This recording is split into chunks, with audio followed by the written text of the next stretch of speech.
Change can be a positive or negative occurrence in art, for that matter, in every field.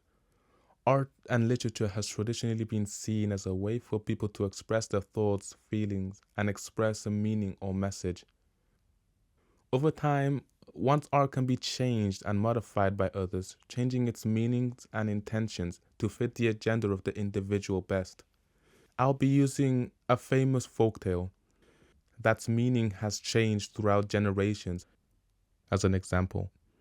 Little Red Riding Hood is believed to have spread orally through discussion and dates to at least the 10th to 11th century, but its origins go beyond that. There are countless variations to this tale, and I want to compare two of the most popular and well-known modifications of the folktale. They both have similar accountings, yet their meanings and interpretations are vastly different. This will illustrate how just adding and changing a little bit of information can change the intended meaning of a story and how it is perceived.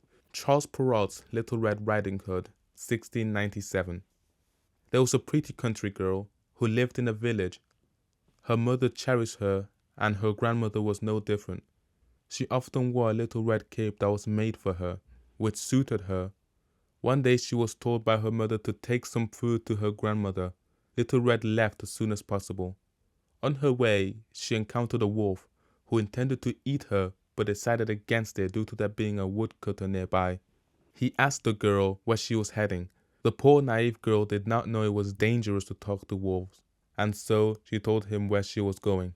He took the shortest path available, and the girl was easily distracted by the beauty of nature.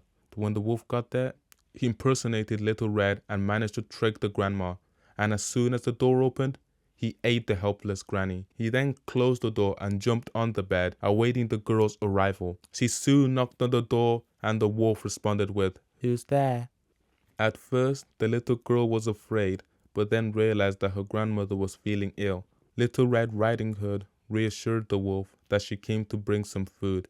The wolf told her to enter in as soft of a voice as he could. When she entered, the wolf told her to put her basket on the stool and to get into bed.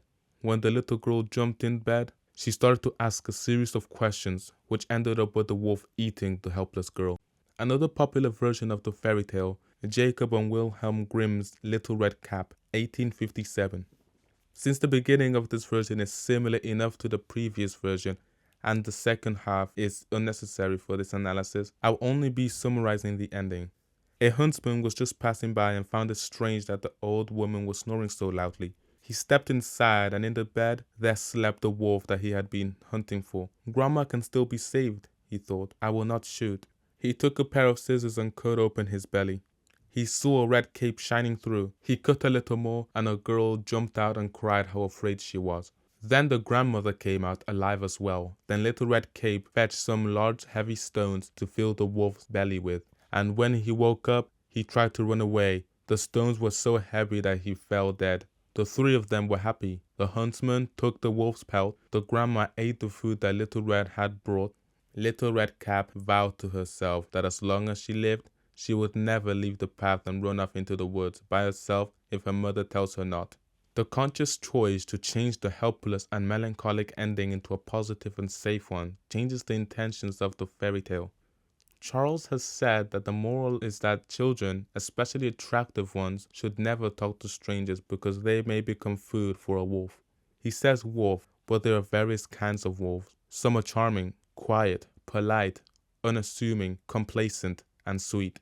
Unfortunately, it is these kinds of wolves who are the most dangerous ones of all. This makes it easier to understand the symbolism in the wolf. He is meant to represent the evil men in the world who prey on innocent and childish women, using them as a tool or worse. This tells women to stay clear of these males and become more aware of their surroundings. However, this message is modified in Little Red Cap, as them being saved lessens the impact on how much of a danger the wolf was, making it seem as if the wolf was just lucky. In conclusion, pieces of media can be changed and altered by many people, changing the original creator's intentions and perceptions, which can lead to some completely different outcomes.